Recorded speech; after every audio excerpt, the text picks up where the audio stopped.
अस्सलाम वालेकुम नाज़रीन, आप देख रहे हैं न्यूज़ वाइज और मैं इफ्तिखार शिराजी। नाज़रीन, आज के प्रोग्राम में भी हम जिक्र करेंगे हुकूमत और PTI के दरमियान जारी सियासी कशीदगी और फिर साबिक़ वज़ीर-ए-आज़म इमरान ख़ान साहब को जारी जो अदालती नोटिस हैं। नाज़रीन, आज के दिन लोअर कोर्ट के जज ज़ेबर चौधरी को धमकाने से मुतल्लिक जो ख़ान साहब ने तकरीर की थी उसको लेके इस्लामाबाद हाई कोर्ट ने उनको नोटिस जारी किए हैं और साथ में 31 अगस्त को उनको ज़ाती तौर पे तलब किया गया है। और सिर्फ यही नहीं नाज़रीन, इसके अलावा ममनुआ फंडिंग केस, दहशतगर्दी का मुकदमा, तोशाखाना, ये सारे मामला और साथ में FIA के नोटिस तो ख़ान साहब के ख़िलाफ़ जो कानूनी महाज पे अच्छे खासे एक तरह से फ्रंट्स ओपन हो चुके हैं। लेकिन दूसरी तरफ अगर देखा जाए तो आज तहरीक इंसाफ का बनी गाला में एक अहम इजलास हुआ है और कहा यह जा रहा है कि उस इजलास में ये फ़ैसला किया गया है कि हुकूमत वक्त को और ज़्यादा टफ टाइम दिया जाएगा और ख़ान साहब शेड्यूल के मुताबिक पूरे मुल्क में जलसे करेंगे और सड़कों पे आएंगे। और दूसरी जानिब अगर हम हुकूमत का जिक्र करें नाजरीन, तो हुकूमत भी अग्रेसिव मूड में नज़र आ रही है।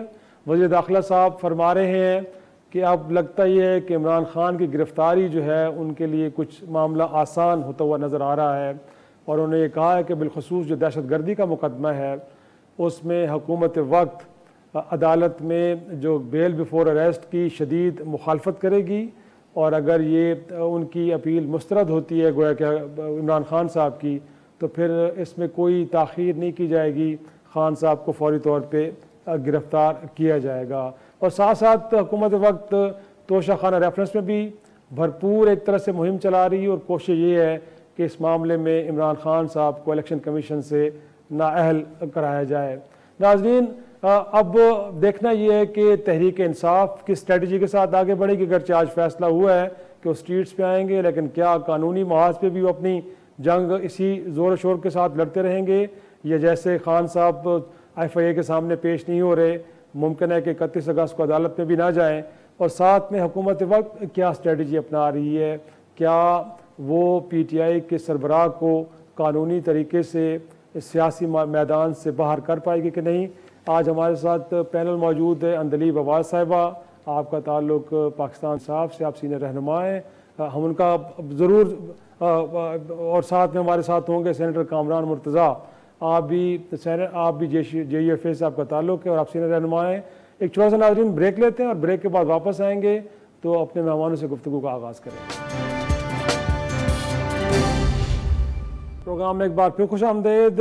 इस वक्त हमारे साथ मौजूद हैं अंदलीब अब्बास साहिबा, सीनियर रहनुमा तहरीक इंसाफ से, उनके साथ मौजूद हैं सेनेटर कामरान मुर्तज़ा, आपका ताल्लुक JUFA से है। अंदलीब साहबा, गुफ्तगू का आगाज़ आप ही से करते हैं। अगर किसी इदारे जो उनकी शख्सियात के ख़िलाफ़ कोई गुफ्तगू हो रही थी तो नोटिस किसने लेना था, आम आदमी ने या हुकूमत वक्त ने? सॉरी, हम नहीं बिलीव करते कि ये, हम साफ कहते हैं कि जी हमारा ये बिलीफ है कि या तो कानून सबके लिए बराबर हो। हमने तो इस तरह की कोई सख्तियां नहीं की। अगर हम ये पूछ रहे हैं कि जी मुझे हमें बताएं कि जी एक आके इंसान कह रहा है मेरे पे तशद्दुद हुआ है और बजाय उसके कि उसका तशद्दुद चेक करने के ऑलरेडी वो रिमांड पे, आप उसको फिर रिमांड पे भेज देते हैं। क्या सवाल करना बनता नहीं है? क्या इसमें क्या है? नंबर 1। नंबर 2, खान साहब पे तो 16 केसेस हैं, मेरे पे 7 केसेस, मेरे पे 4 दहशतगर्दी के केस मेरे पे। वो जो 7-8A है केस दहशतगर्दी का जो खान साहब पे भी अब किया है वो मेरे पे भी है। मेरे पे एक केस है कत्ल का। आप सोचें कि कोई किसी किस्म की इनको और ये मसला क्या है? मसला ये है कि ये हर तरह से हार चुके हैं। ये 13 जमातें इकट्ठी होके इन्होंने 13,000 वोट लिया है। 13 जमातों ने इकट्ठी होके अभी सिंध में 13,000, कराची में वोट लिया है और एक अकेले बंदे ने हमारे 30,000 वोट ले लिया है। उसके बाद पंजाब में आए, पंजाब में इनको इतना फेंटा पड़ा, उस बावजूद इसके कि इन्होंने धांधली बेशुमार की।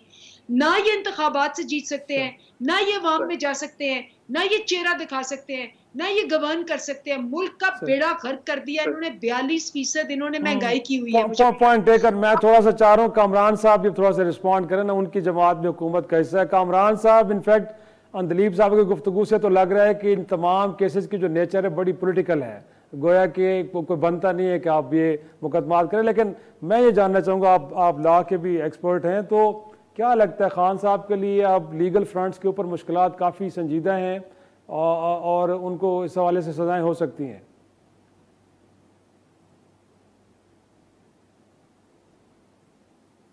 कामरान साहब,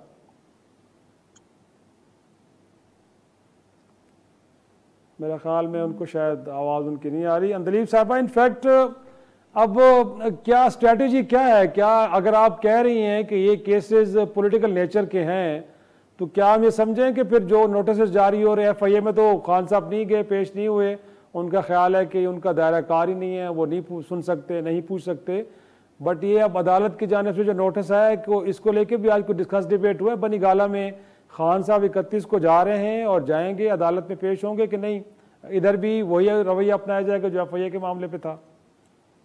देखिए, हमने अदालतों पे कभी हमला नहीं किया, हमने जाके जजों को मारा पीटा नहीं, हमने ये तोड़ फोड़ नहीं की, ना ही हमने जजों को फोन किए हैं जस्टिस अब्दुल कयूम की तरह और कहा है कि ये केस इधर कर दो, ये केस, ये इनका सबका वतीरा है, PMLN का तो बहुत पुराना वतीरा है, ये हमें सबको पता है।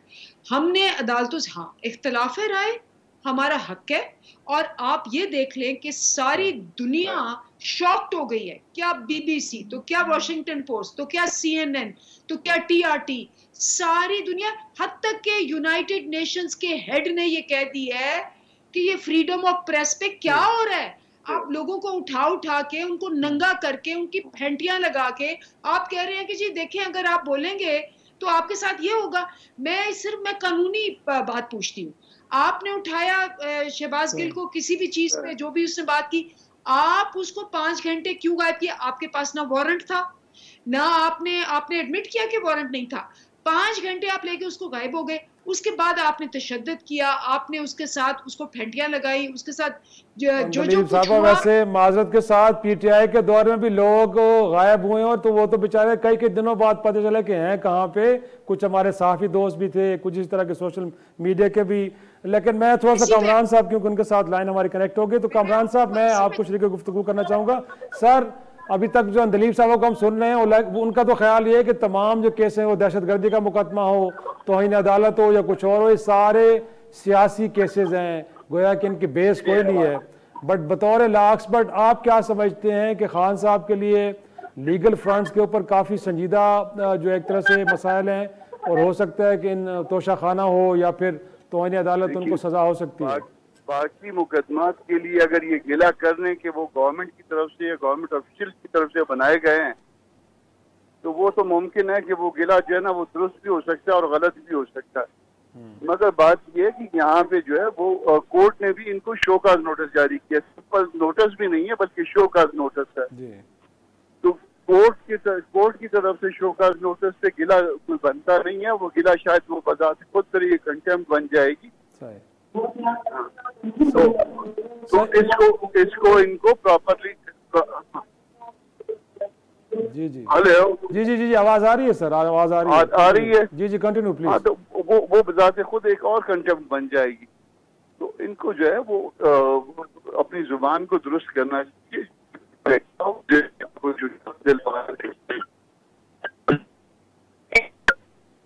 डिस्टॉर्शन आ रही है इस वक्त, हम सही तरीके से सुन नहीं पा रहे।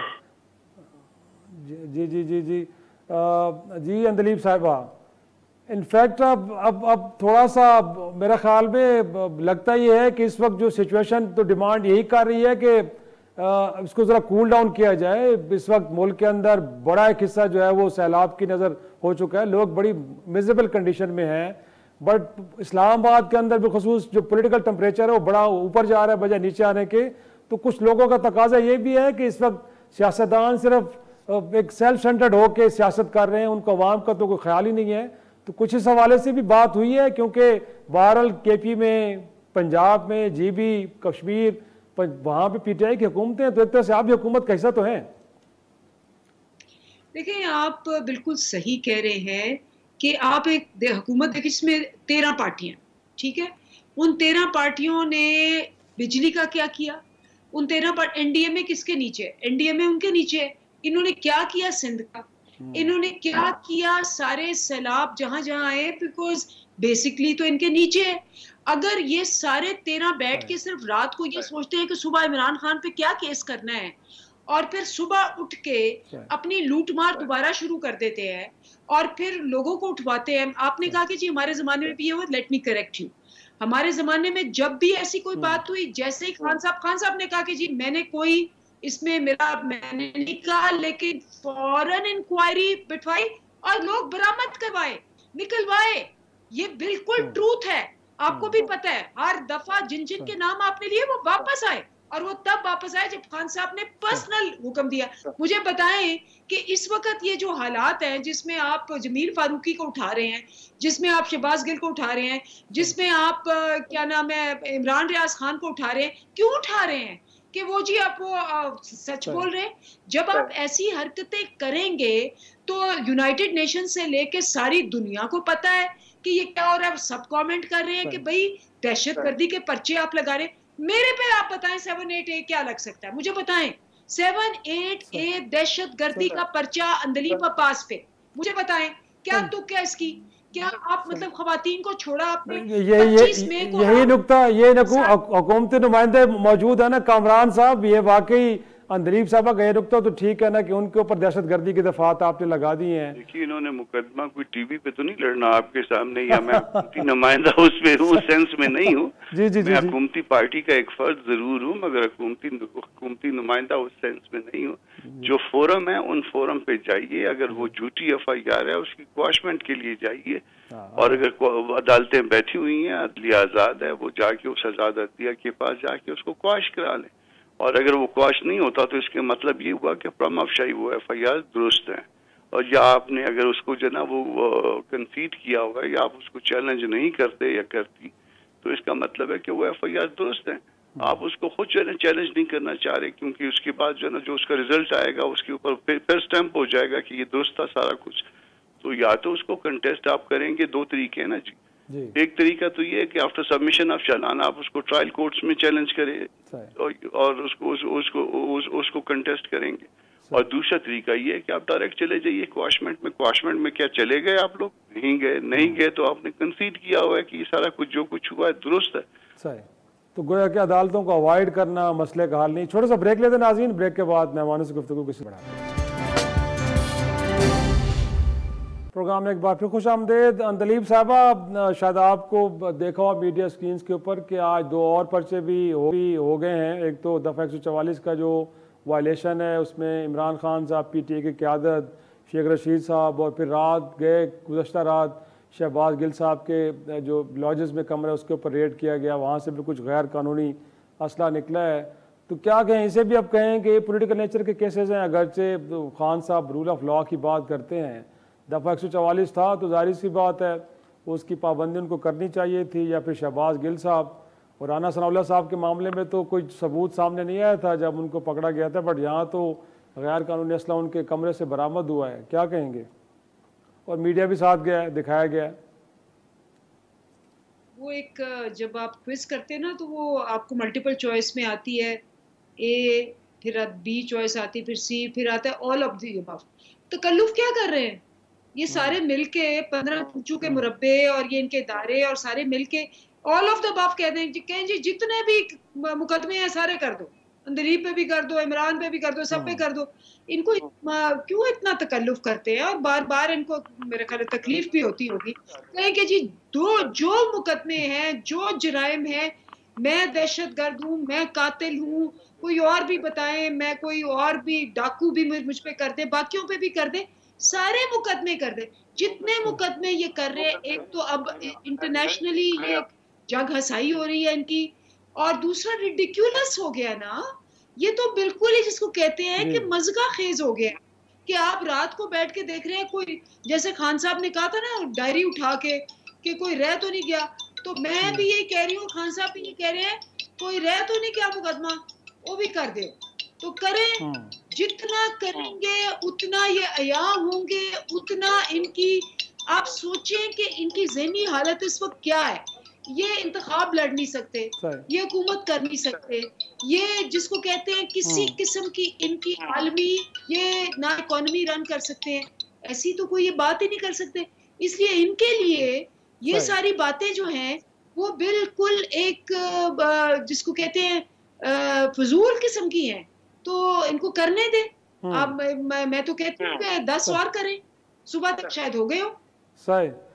कामरान साहब इनफैक्ट देखा जाए तो बहरहाल जितने भी मुकदमात अब तक हुए हैं उनकी कहीं ना कहीं हमें कुछ ग्राउंड्स नज़र आ रही हैं, लेकिन माजी में भी हमने देखा सर इस तरह के मुकदमे जब भी बने हैं उनके फैसले कभी नहीं हुए। रादर ये है कि जब हुकूमत गई तो सर्द खानों में चले जाते हैं। तो अब क्या अगर इन फैसले इनके ऊपर सिर्फ दे दूं, एक मिसाल सुन लीजिए। जी जी। तैयबा गुल को जो है 1.5 महीने खान साहब ने अपने घर में अपनी गाला में रखा। जी। आजम खान साहब इन्वॉल्व थे और इमरान खान साहब इसमें इन्वॉल्व थे। और ये भी मुमकिन है कि वो जो जावेद साहब वाला जो भी ड्रामा था उसमें जो है वो तैयबा गुल को जो है वो इन्होंने जो है लॉन्च किया हो, मगर बहरहाल बाद में तो रखा। ये बात तो जो है तैयबा गुल की तरफ से आ गई है रिकॉर्ड पे।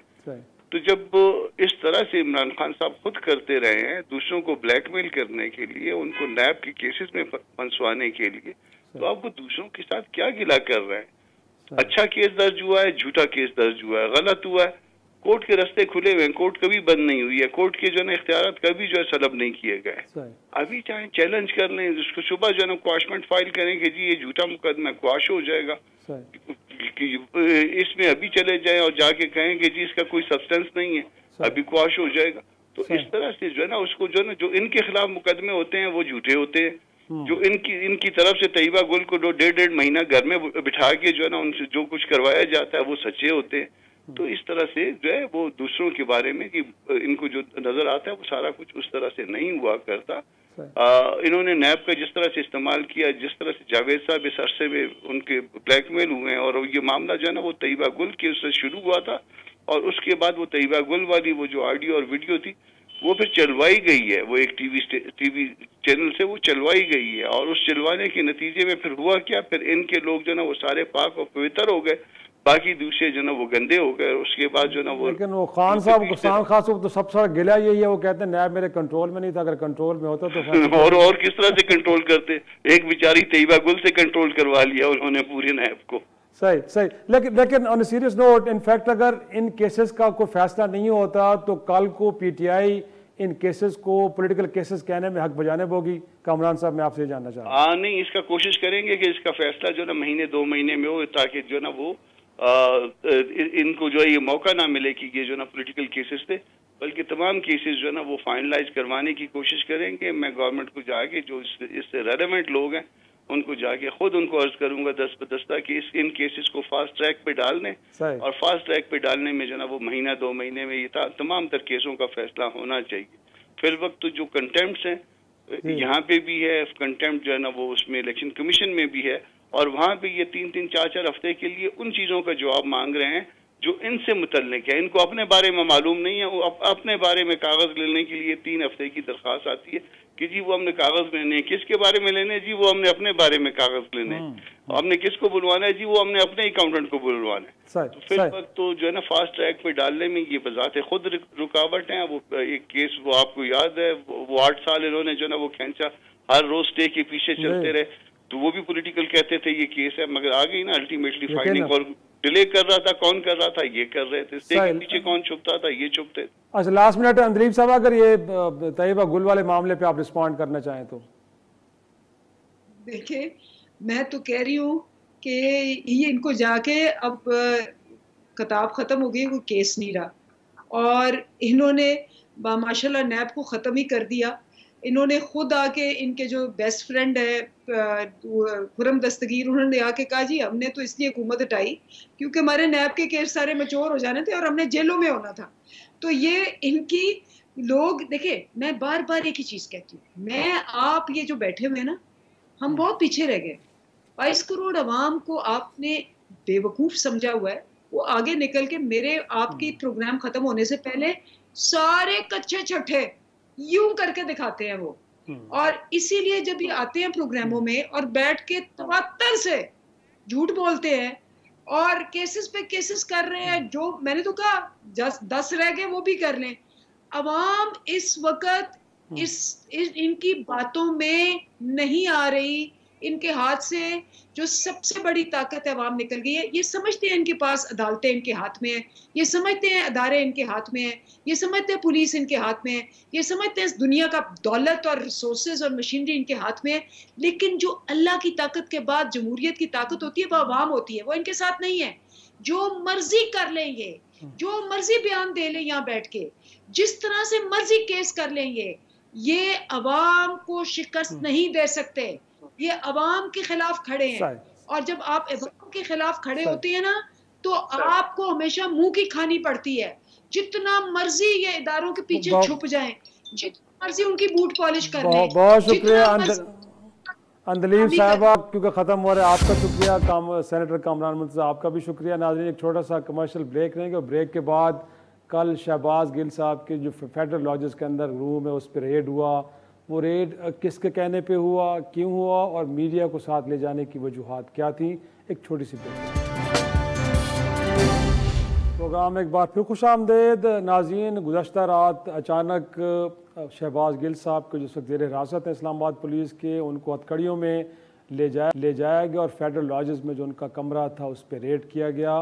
लेकिन बड़ी हैरान कुन तौर पर बात ये थी कि वो शख्स के जिससे साबिक़ वज़ीर-ए-आज़म इमरान ख़ान साहब को उनकी कानूनी टीम को नहीं मिलने दिया जा रहा था, उस शख्स को कल इस छापे के दौरान मीडिया के सामने एक्सपोज़ किया गया। न सिर्फ एक्सपोज़ किया गया बल्कि मीडिया को इस बात की इजाज़त भी दी गई कि उनसे जो चाहे सवालात कर सकते हैं, और वहाँ से जो कुछ भी बरामद हुआ है मीडिया के नुमाइंदे वो भी अपने हाथ में उठा के उनके ऊपर तबसरे कर रहे थे।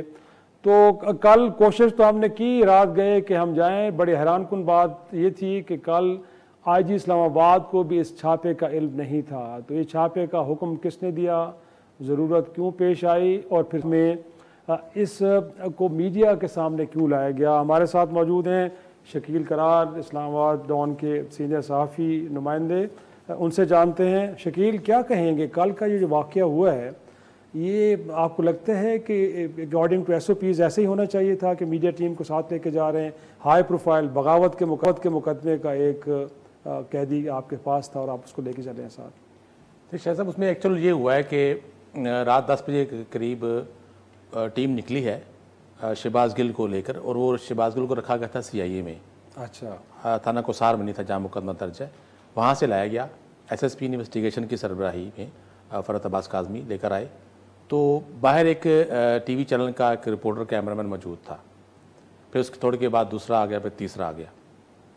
अब ये जो कल हुआ है ये SOP, ना सिर्फ SOP बल्कि जो कानून है उसकी भी खिलाफ वर्जी है। देखो, वो मुलज़म जो ज़ेर तफ्तीश हो, रिमांड जिस्मानी रिमांड में हो, तो उसके लवाकिन भी मिलने की परमिशन नहीं होती। कानून भी यही कहता है कि उसके तहफ़्फ़ुज़ के लिए और मुकदमे के कानूनी तहफ़्फ़ुज़ के लिए ज़रूरी है कि उसको किसी से मिलने ना दिया जाए। सही।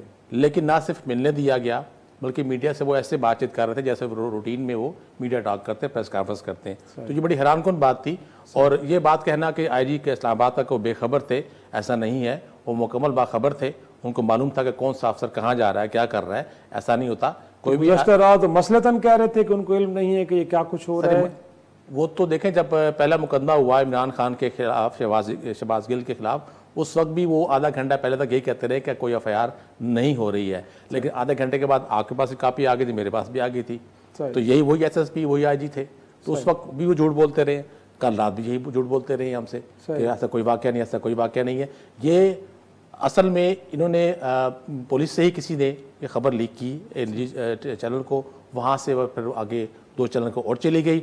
और उसके बाद अब पुलिस हुकाम ये परेशान है कि हम इस सूरत कंट्रोल कैसे करें, क्योंकि इसके आगे मुस्तकबिल में कोर्ट प्रोसीडिंग में इसका बड़ा उनको नेगेटिव असर मिलना है कि वकला सवाल करेंगे कि मीडिया वहाँ कैसे पहुंचा, अगर पहुंच गया तो आपने अलाउ कैसे किया को मीडिया से बात करे। वो फिर एविडेंस उठा के आप मीडिया को दिखा रहे हैं, पिस्टल खास तौर पे, तो वो तो बगैर ग्लव्स के आप उठा नहीं सकते। वो तो आप ग्लव्स पहनेंगे कि आपके फिंगरप्रिंट्स उस पर आ जाते हैं। सही।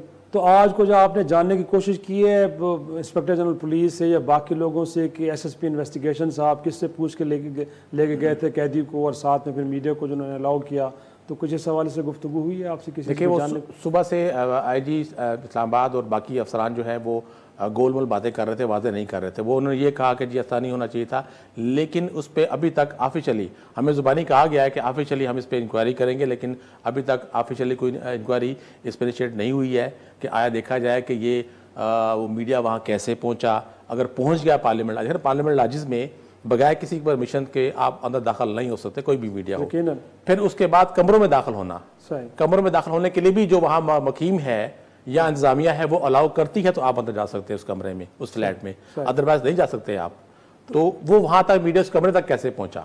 तो अब पुलिस वाले कहते हैं कि मीडिया वहां मौजूद था, कैसे रोके? तो मीडिया तो बाहर मौजूद था, पार्लियामेंट लाजिज़ के गेट पर मौजूद था, सड़क पे। वो ना सिर्फ अंदर आया बल्कि उस कमरे तक गया, और फिर आप उसको एक्सेस दे रहे हैं कि वो मुल्ज़म जो जिस्मानी रिमांड पर है उससे गुफ्तगू करे, सवालात करे। वज़ीर दाखिला साहब कहाँ पे हैं, जिनके हुकूमत की वज़ीर इत्तलात ये फरमाती थी कि खान साहब ने भी मिलना है तो अदालत लेके आए? तो ये सब कुछ जो हुआ है तो वज़ारत दाखिला के अंदर भी इस मामले पे तशवीश पाई जाती है और इस मामले को इंक्वायर किया जा रहा है कि नहीं? जी मेरा ख्याल है कुछ हो रहा है, क्योंकि आज दोपहर को IG इस्लामाबाद गए थे इंटीरियर मिनिस्टर से मुलाकात के लिए। अपनी मिनिस्ट्री में मौजूद थे तो वहाँ से मुलाकात उन्होंने की है। अब उसमें देखेंगे कि उसमें क्या बातचीत हुई, क्या उन्होंने इस पर बरहमी का इज़हार किया है या कोई इंक्वायरी इस पर करने जा रहे नहीं करने जा रहे। लेकिन ये चीज़ें जो कल रात को हुई हैं वो ना सिर्फ इस्लामाबाद पुलिस के लिए बल्कि फेडरल गवर्नमेंट के लिए भी काफ़ी सुबकी का सामना करना पड़ेगा, और कोर्ट प्रोसीडिंग में भी इसको वकला खींचेंगे कि ये एक मजाक बना दिया है। शहबाज गिल जिससे वकला उसके रिश्तेदार नहीं मिल सकते, पार्टी की क़यादत नहीं मिल सकती, एक्स प्राइम मिनिस्टर नहीं मिल सकता, वो कितने आसानी से 2 चैनल तक पहुँच के और उससे बातचीत कर रहे हैं, मीडिया टॉक कर रहे हैं। तो ये फिर वो मुल्ज़म तो ना हुआ, वो मुल्ज़म जो असास केस में है और उससे आप टॉक कर रहे हैं। ऐसा कभी हमने नहीं देखा, ऐसा कभी हुआ हो। यकीनन यही वो सवालात हैं कि एक हाई प्रोफाइल मुल्ज़िम बहरहाल डिनाई किया जा रहा था कि वो अपने पार्टी हेड से नहीं मिल सकते, वो अपने रिश्तेदारों से नहीं मिल सकते। हुकूमत वक्त का ये कहना था कि अगर किसी ने मिलना भी है तो अदालती अहकामात के बग़ैर उनको नहीं मिलने दिया जाएगा। बट यकायक रात इस्लामाबाद पुलिस ने ये किसके कहने पे, जैसे मैंने पहले कहा कि शायद लग ये रहा था कि IG इस्लामाबाद इस सारे मामले से लाइल्म थे, इस मामले को कौन हैंडल कर रहा था। और जिस तरह शकील करार ने भी कहा कि ये जो कल का वाक़या है ये इस केस के जो लीगल इश्यूज़ हैं उनको भी डिस्टर्ब कर सकता है, प्रॉब्लम्स क्रिएट कर सकता है। तो यकीनी तौर पे उम्मीद करते हैं कि वज़ीर दाखिला साहब इस सारे मामले की इंक्वायरी करेंगे और ये जो मिस हैंडलिंग कल रात हुई है इसके पीछे जो अनासर हैं उनको भी यकीनी तौर पे जानने की और एक्सपोज करने की ज़रूरत है। नाज़रीन, आज का शो यहीं पे ख़त्म करते हैं, कल तक के लिए इजाज़त दीजिए। खुदा हाफिज़।